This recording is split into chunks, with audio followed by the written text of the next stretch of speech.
नमस्कार, मैं हूं कृपाली पूर्बिया। आप देख रहे हैं चैनल 9 न्यूज। आपने अगर हमारा चैनल सब्सक्राइब नहीं किया है तो सब्सक्राइब करने के साथ ही बेल आइकन दबाना नहीं भूलें। खबरों पर जाने से पहले नजर डालते हैं हेडलाइंस पर। दुष्कर्म और हत्या के आरोपी के खिलाफ आदिवासियों का फूटा गुस्सा, हजारों की संख्या में प्रदर्शन, फांसी की सजा दिलाने की उठाई मांग। वहीं अधिवक्ताओं ने कहा, उदयपुर में कोई नहीं करेगा आरोपी की पैरवी। उदयपुर की फलासिया में हुआ दिल दहलाने वाला हादसा, फसल की सुरक्षा करने वाला किसान जलकर हुआ राख। खलियान में लगी थी अचानक आग, पुलिस जुटी कारणों का पता लगाने में। हनुमान जन्मोत्सव से पहले निकली भव्य शोभा यात्रा, अलग अलग प्रकार की झांकियां रही आकर्षण का केंद्र, तो वहीं शोभा यात्रा में गूंजे जय श्री राम के नारे। अब खबरें विस्तार से। उदयपुर जिले के मावली में नाबालिग के साथ दुष्कर्म कर निर्मम हत्या करने के मामले में आदिवासियों में लगातार विरोध बढ़ रहा है। बुधवार को हजारों की संख्या में जिला कलेक्ट्रेट के बाहर आदिवासियों ने प्रदर्शन कर नाबालिग के साथ दुष्कर्म कर निर्मम हत्या करने वाले आरोपी को फांसी देने की मांग की है। इससे पहले अधिवक्ता परिषद के सदस्यों ने अपना आक्रोश व्यक्त करते हुए इसी मामले में कठोर कार्यवाही को लेकर कलेक्टर को ज्ञापन सौंपा। जिला कलेक्ट्रेट के बाहर प्रदर्शन करने के बाद आदिवासियों ने कहा कि मावली में जो घटना हुई है वह काफी निंदनीय है और उन आरोपियों को फांसी दिलाने की मांग को लेकर इतनी बड़ी तादाद में बुधवार को आदिवासी यहां पर इकट्ठा हुए हैं। आदिवासियों की माने तो पूर्व में भी आदिवासियों के साथ ऐसे कई मामले हो चुके हैं और लगातार आदिवासियों पर अत्याचार हो रहे हैं, लेकिन अभी तक किसी तरह की कोई कार्यवाही नहीं हुई है। इससे इन अपराधों के हौसले इतने बुलंद हो रहे हैं। मासूम के साथ हुई बर्बरता को लेकर जिला कलेक्ट्रेट के गेट के बाहर आदिवासी अंचल के लोगों ने आरोपियों को फांसी तक पहुंचाने के लिए जिला प्रशासन से आग्रह किया है, ताकि इस तरह की घटनाएं दोबारा ना हो सके। इसके लिए जल्द से जल्द आरोपियों को फांसी के फंदे पर लटकाया जाए। वहीं प्रदर्शन के दौरान करीब 1.5 से 2 घंटे कलेक्ट्रेट के बाहर आदिवासी समाज के लोग हत्यारे को फांसी देने की मांग करते रहे। हजारों की संख्या में प्रदर्शन में शामिल हुए युवाओं ने स्पष्ट किया कि इस तरह की हत्या शायद पहले नहीं हुई होगी, लेकिन इस मामले में जिस तरह से युवक ने हत्या के इस तरीके को अपनाया, उसके बाद फांसी से कम सजा देना आरोपी पर रहम करने के बराबर होगा। जो ये कृत्य हुआ है आदिवासियों के साथ में, हमारे सारे समाज के लोग एकत्र हुए और इसके लिए मतलब हम फांसी की मांग कर रहे हैं कि कम से कम, और उन गरीबों के साथ में आज नहीं अधिक पूरे राजस्थान में करीब ऐसे मसले 2-4 हो जाएंगे, उसमें किसी ने कोई सरकार ने सुनवाई नहीं की है। जालौर वाला हुआ, आसपास में मतलब आदिवासियों के साथ में जो मारपीट हो रही है, लड़ाई झगड़े हो रहे हैं, और इस तरीके से जो दुष्कर्म हुए, इसमें हमारी सभी आदिवासियों की तरफ से मैं कहना चाहता हूँ इनको फांसी की सजा होए। इधर इस मामले को लेकर अधिवक्ता परिषद और उदयपुर बार एसोसिएशन के सदस्यों ने इस मामले में पैरवी नहीं करने की बात कही। अधिवक्ताओं ने कोर्ट परिसर के बाहर इकट्ठा होकर अपना विरोध दर्ज करवाया। अधिवक्ताओं ने भी इस मामले में आरोपी को कड़ी से कड़ी सजा दिलाने की बात कही। अधिवक्ताओं ने कहा कि उनकी तरफ से इस मामले में कोई पैरवी नहीं करेगा। ऐसे में बार एसोसिएशन ने कोई प्रस्ताव नहीं लिया है, लेकिन जिस तरह की घटना हुई है उसके बाद सभी अधिवक्ताओं में इस बात का आक्रोश है कि अगर कोई अधिवक्ता पैरवी नहीं करेगा तो उसे सजा जल्द होगी और दूसरे अपराधी भी इस तरह की वारदातों को करने से पहले 100 बार सोचेंगे। भील समाज की ओर से जो 9 वर्षीय बच्ची का नृशंस हत्या की, उससे पहले उसका बलात्कार किया गया, उसके बाद में उसको नृशंस तरीके से टुकड़े टुकड़े करके खंडर में फेंके गए थे, वो पूरे समाज के लिए शर्म का विषय है कि ये मानवता कहाँ शर्मसार हुई है, ये पूरे समाज को और सबको देखना है। इसीलिए कल भील समाज की तरफ से बार एसोसिएशन उदयपुर को एक पत्र प्राप्त हुआ, जिस पर सभी ने इस हत्या की निश्चित निंदा की तथा आज एसपी साहब और कलेक्टर साहब को ज्ञापन दिया जा रहा है कि इस मुकदमे में जो गिरफ्तार जो मुलजिम है उनको चालान जल्द से जल्द 10 दिन में न्यायालय में पेश किया जाए और जल्द से जल्द इनकी सरकार की ओर से एक पुख्ता पैरवी की जाए, जिससे इन दरिंदों को फांसी की सजा दी जाए। भाई हम चाहते हैं कि इसको एक तो केस ऑफिसर स्कीम में लिया जाए, जो गवाह हैं उनके बयान अभियोजकों को से व्यवस्थित रूप से कराए जाए, और केस ऑफिसर स्कीम में यदि इस केस को लिया जाता है तो सजा होने की संभावना काफ़ी है। दूसरा, हम न्यायालय से निवेदन करेंगे कि इस केस को जल्दी से जल्दी इस केस की सुनवाई पूरी करें ताकि अभियुक्तों को फांसी के फंदे तक पहुंचाया जा सके। इसमें बार एसोसिएशन उदयपुर ने भी निर्णय लिया है कि अभियुक्तों की ओर से पैरवी नहीं की जाएगी। आदिवासियों के साथ अधिवक्ता भी इस मामले को लेकर सड़क पर उतरे, लेकिन कहीं न कहीं पुलिस को इस मामले में गंभीरता बरतनी होगी ताकि इस मामले के आरोपियों को कड़ी सजा होने के साथ ही यह केस सभी के लिए सबक बन जाए कि कोई गलत करेगा तो उसे भी इससे कड़ी सजा हो सकती है। उदयपुर जिले के फलासिया थाना क्षेत्र के धरती देवी गांव में मंगलवार को देर रात एक ऐसा हादसा हो गया जिसे देखकर हर कोई सन्न रह गया। गांव में फसल की सुरक्षा के लिए खलिहान के पास सो रहा किसान फसल में अचानक आग लगने से बुरी तरह जल गया। इससे उसकी मौके पर ही मौत हो गई। पूरा शरीर आग की चपेट में आ जाने से किसान की तड़प तड़प कर मौत हो गई। बताया जा रहा है कि धरती देवी गांव में फसल कटाई के दौरान फसल को इकट्ठा कर एक जगह पर रखा गया था। उसकी सुरक्षा के लिए रात को किसान भी वहीं पर सो गया। सोने के बाद अज्ञात कारणों से खलिहान में भीषण आग लग गई। आग की लपटें देख आसपास के ग्रामीण और परिजन आग को बुझाने के लिए मौके पर दौड़े। तभी वहां पहुंचे लोगों को पता चला कि एक किसान उसकी चपेट में आकर जिंदा जल गया है। इस घटना के बाद ग्रामीणों और परिजनों ने फलासिया थाने में इसकी सूचना दी। सूचना मिलने पर फलासिया थाना पुलिस मौके पर पहुंची और शव को जाडोल के सामुदायिक स्वास्थ्य केंद्र में रखवाया गया। फिलहाल फलासिया पुलिस आग लगने के कारणों का अनुसंधान कर रही है। वहीं परिजन और ग्रामीण किसान को मुआवजा दिलाने की मांग कर रहे हैं। उदयपुर शहर में हनुमान जन्मोत्सव की पूर्व संध्या पर बुधवार को बजरंग सेना मेवाड़ की ओर से भव्य शोभा यात्रा निकाली गई। टाउन हॉल से शुरू होकर शोभा यात्रा शहर के विभिन्न मार्गों से होते हुए पुनः टाउन हॉल पहुंची। यहां पर इस शोभा यात्रा का समापन हुआ। शोभा यात्रा में पुरुषों के साथ साथ महिलाओं का भी अखाड़ा प्रदर्शन देखने को मिला।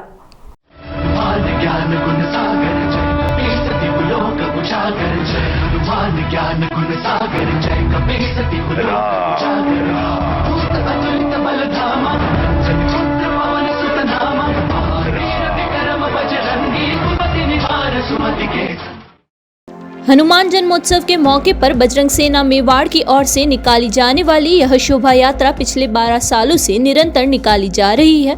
इस शोभा यात्रा में सभी पुरुष भगवा रंग के साफों में नजर आए।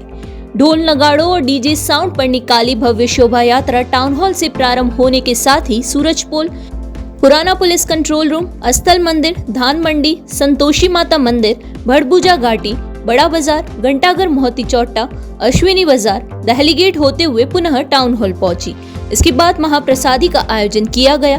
बजरंग सेना मेवाड़ के कमलेंद्र सिंह पवार ने बताया कि शोभा यात्रा में महापुरुषों की झांकियां, मातृशक्ति, बाल वाहिनी सहित दिल्ली से विशेष कलाकारों का दल जो कि हनुमान जी महाराज, शिव भगवान, राधा कृष्ण बने हुए हैं, यह सभी शामिल हुए। सांस्कृतिक विरासत के महत्व को लेकर जागरूकता बढ़ाने और विरासत के प्रति लोगों को अपनी जिम्मेदारियों को समझें, इसी मान्यता पर विश्व धरोहर दिवस 18 अप्रैल को मनाया जाता है। इस साल वर्ल्ड हेरिटेज डे पर लोक कला मंडल एक खास कार्यक्रम आयोजित करने जा रहा है। इस कार्यक्रम में लेक सिटी में मौजूद ऐतिहासिक स्थानों पर चर्चा की जाएगी। लेक सिटी में मौजूद विश्व विरासत या धरोहरें जो वक्त के साथ जर्जर होती जा रही है, इन विरासतों के स्वर्णिम इतिहास और इनके निर्माण को बचाए रखने के लिए क्या उपाय किया जाए, इस मुद्दे पर शहर में अपनी खास पहचान रखने वाले इतिहासकार, साहित्यकार से इस मुद्दे पर खास बात की जाएगी। विश्व धरोहर दिवस मनाने का मुख्य उद्देश्य है कि शहर से जुड़ी संस्कृति, ऐतिहासिक धरोहरें, यूनिक निर्माण शैली, इमारतों और स्मारकों की खूबसूरती को बरकरार कैसे रखा जाए, वहीं आने वाली पीढ़ी को इसके महत्व के बारे में कैसे जानकारी दी जाए। बात करें विश्व धरोहर दिवस के महत्व की, तो हर देश का अपना अतीत और उस अतीत से जुड़ी कई सारी गौरव गाथा है। इन गौरव गाथा की कहानी बयां करती है वहां स्थित तत्कालिक समय के स्मारक और धरोहरें। युद्ध, महापुरुष, हार जीत, कला, संस्कृति आदि को इतिहास के पन्नों पर दर्ज करने के साथ ही उनके सबूत के तौर पर इन स्थलों को सदैव जीवित रहना जरूरी है। हर साल 18 अप्रैल को वर्ल्ड हेरिटेज डे मनाया जाता है और वर्ल्ड हेरिटेज डे पर दरअसल लोग ये सोचते हैं कि मोनूमेंट्स को लेकर के बात कर ली जाए, हिस्ट्री को लेकर बात कर ली जाए। दरअसल दो तरह के हेरिटेज है, एक है टेंजिबल और दूसरा इंटेंजिबल। जो चीज़ें दिखती हैं एक वो है, और जो मतलब ठोस है, जो चीज़ें ठोस नहीं है एक वो है। तो हम इस बार चाहते ये हैं कि हेरिटेज का मतलब ये है कि बहुत सारी ऐसी धरोहर है जो हमें दिखती भी है और नहीं भी दिखती है। तो हम उन सारी चीज़ों पर बात करें, हम उन सारी चीज़ों को एक्सप्लोर करें और लोगों तक पहुंचाने की कोशिश करें। जैसे आर्ट एंड कल्चर अपने आप में एक बहुत बड़ा हेरिटेज है, और हिंदुस्तान जो है अपने मोनूमेंट्स, मतलब जिसको हम आर्किटेक्चर बोलते हैं, उसकी वजह से, हिंदुस्तान अपने आर्ट एंड कल्चर की वजह से, या हिंदुस्तान अपनी नॉलेज की वजह से, अपनी नॉलेज भी तो हेरिटेज है, उसकी वजह से जाना जाता है। लेकिन बहुत कम लोग जो हैं इन सारी चीज़ों पे ध्यान देते हैं। तो इस बार हमारी कोशिश ये है कि हेरिटेज में बहुत सारे लोगों को जोड़ें। उसमें कुछ ऐसे होटलियर हो सकते हैं जिनके पास हेरिटेज होटल्स हैं, कुछ हिस्टोरियंस हो सकते हैं, कुछ आर्ट एंड कल्चर से रिलेटेड लोग हो सकते हैं, कुछ बुद्धिजीवी हो सकते हैं, साहित्यकार हो सकते हैं, क्योंकि साहित्य भी अपने आप में हेरिटेज है। अब उस तरीके का साहित्य लिखा ही नहीं जा रहा है, और जो लिखा जा चुका है उसको अब जो है बहुत कम लोग देख रहे हैं। लोक कला मंडल के निर्देशक लईक हुसैन ने बताया कि विश्व धरोहर दिवस को साल 1982 में 18 अप्रैल के दिन मनाने की घोषणा की गई थी, और इसके एक साल बाद ही यानी 1983 में यूनेस्को महासभा ने इसे पूरी तरह से मान्यता दे दी, जिसका उद्देश्य है दुनिया भर में मानव इतिहास से जुड़े ऐतिहासिक, सांस्कृतिक और प्राकृतिक स्थलों को संरक्षित किया जाए, जिसके लिए लोगों को जागरूक करना बेहद जरूरी है। लोक कला मंडल में इस साल विश्व धरोहर दिवस मनाया जाएगा, जिसको लेकर तैयारियां की जा रही है। इस कार्यक्रम में शहर के इतिहासकार, साहित्यकार और शिक्षा से संबंधित जो लोग अध्यापक और प्रोफेसर के पद पर कार्यरत है, उन्होंने बताया कि दुनिया में दो प्रकार की चीजें होती है, एक चीज वो जो दिखाई देती है और दूसरी चीज वो जो दिखाई नहीं देती है। इस मुद्दे पर सभी लोगों से चर्चा की जाएगी। देश अपनी संस्कृति और इतिहास पर अपनी खास पहचान रखता है। इस बार कोशिश रहेगी उन बच्चों को इस विषय से जोड़ा जाए जो इतिहास नहीं जानना चाहते हैं। उन्होंने बताया कि पर्यटन बहुत ही बड़ा माध्यम बना है लोगों को इन धरोहरों को देखने और जानने का। लेक सिटी में स्थित ये धरोहरें प्रकृति के साथ मानव के रचनात्मकता और कलात्मकता को बयां करती है, तो इन्हें संरक्षित करना हर एक नागरिक की जिम्मेदारी होनी चाहिए। कार्यक्रम में शामिल होने वाले इतिहासकार और बिजनेसमैन से इस मुद्दे पर चर्चा की जाएगी कि उदयपुर में मौजूद सांस्कृतिक स्थलों का रखरखाव किस तरह से किया जाए, आने वाली पीढ़ी को किस तरह से इस बात की जानकारी दी जाए। इन मुद्दों पर भी चर्चा की जाएगी। सवाल ये है कि सोशल मीडिया के ज़माने में जो यंगर जनरेशन है वो धीरे धीरे हमारी हेरिटेज से दूर होती जा रही है और दूसरी चीज़ों पे बहुत आगे बढ़ रही है। तो हमें वापस से उनको अपनी इन सारी हेरिटेज के बारे में बताना बहुत ज़रूरी है। तो 18 अप्रैल को वर्ल्ड हेरिटेज डे है। हम चाहते हैं कि इस दिन बहुत सारे लोगों को जोड़ा जाए, बहुत सारी तरह की बातें की जाए। और सबसे पहली बात तो ये कि हेरिटेज क्या है, उसकी वैल्यू क्या है और उसकी इम्पोर्टेंस क्या है, और क्यों हमारी हेरिटेज को यानी विरासत को बनाए रखने की ज़रूरत है। ठीक है, सारी चीज़ों पे अलग अलग तबके के लोग, अलग अलग एरिया के लोग, अलग अलग डिसिप्लिन के लोग हैं, बात करें और यंगर जनरेशन तक उसको पहुंचाएं। संस्कृति और विरासत को बचाने की जिम्मेदारी सभी लोगों की है। इसके लिए लोगों में जागरूकता के साथ साथ इसके लिए उचित कदम उठाने की जरूरत है, अन्यथा जो संस्कृति और विरासत है वह धीरे धीरे खत्म हो जाएगी और वो दिन दूर नहीं होगा जब संस्कृति का नाम लेने वाला कोई नहीं होगा। इसलिए सभी को इसके लिए कार्य करने की जरूरत है। यहाँ पर रुकेंगे एक छोटे से ब्रेक के लिए। ब्रेक के बाद फिर हाजिर होते हैं कुछ खबरों के साथ।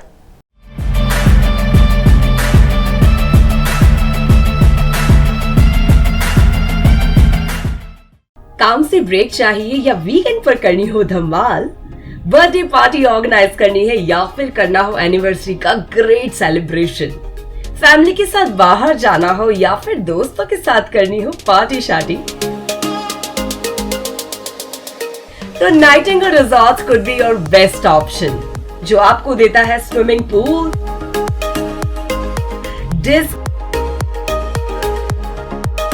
डिलीशियस खाना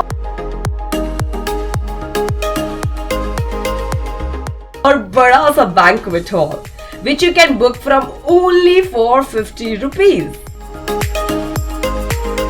तो सोच क्या रहे हो, आज ही बुक करो night angle resorts for all your great experiences at Nathdwara and Rajsamand.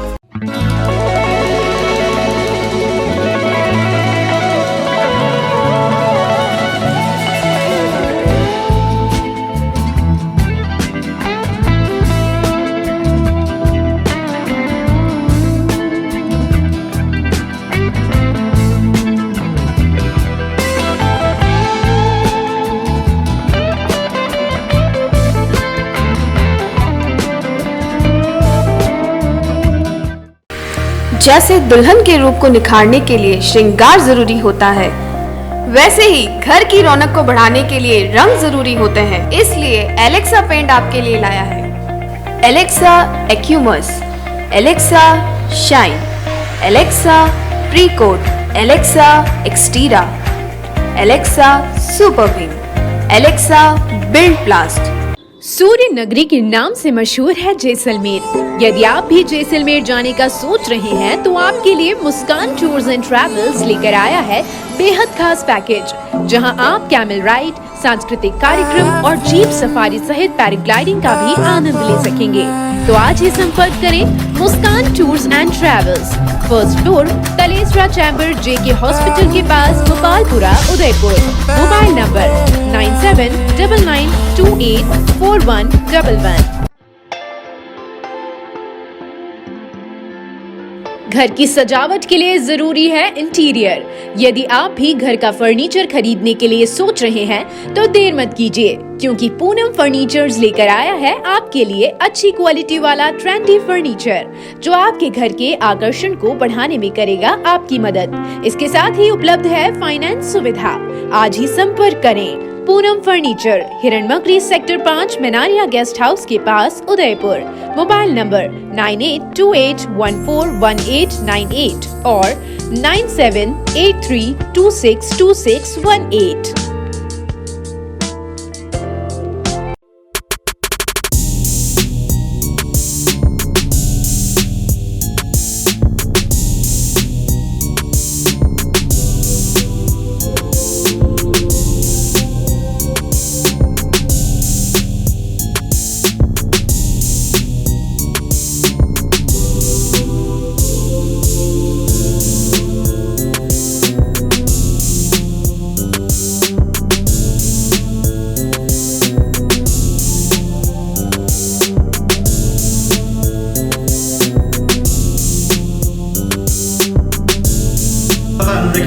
वो आप देख सकते हैं. इसके ऊपर हम खड़े भी हो जाएंगे, इसका कुछ नहीं है. इतना बड़ा आदमी, कोई दिक्कत नहीं.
ब्रेक के बाद आपका स्वागत है। बढ़ते हैं अगली खबरों की ओर।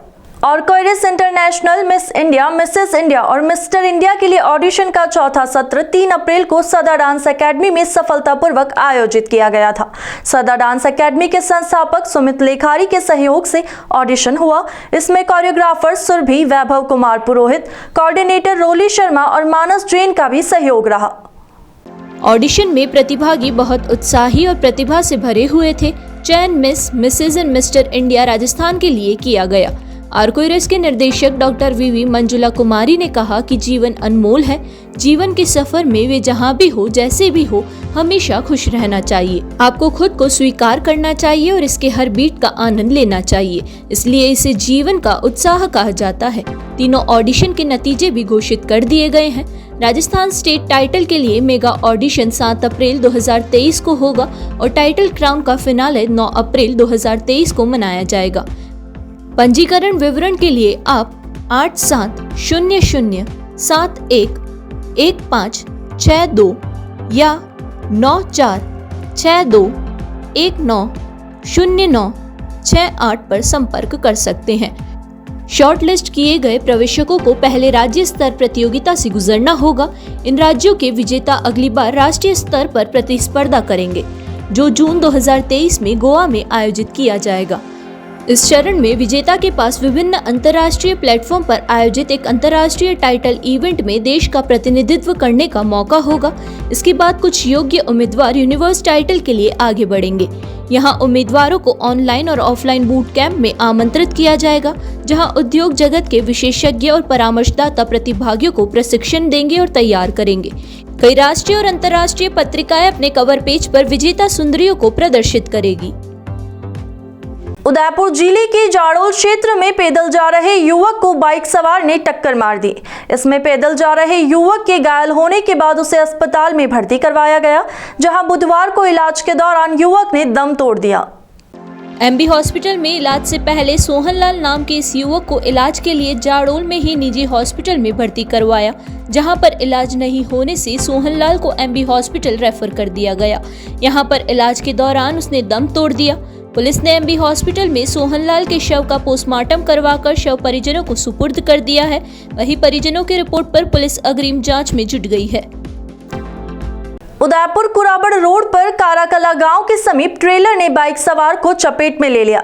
इसमें गंभीर रूप से घायल हुए बाइक सवार ने बुधवार को इलाज के दौरान दम तोड़ दिया। इडाना माताजी के दर्शन के लिए जा रहे लालू राम नाम का युवक ट्रेलर की चपेट में आ गया। इस घटना के बाद वहां से गुजर रहे लोगों ने लालू राम के परिजनों को इसकी सूचना दी।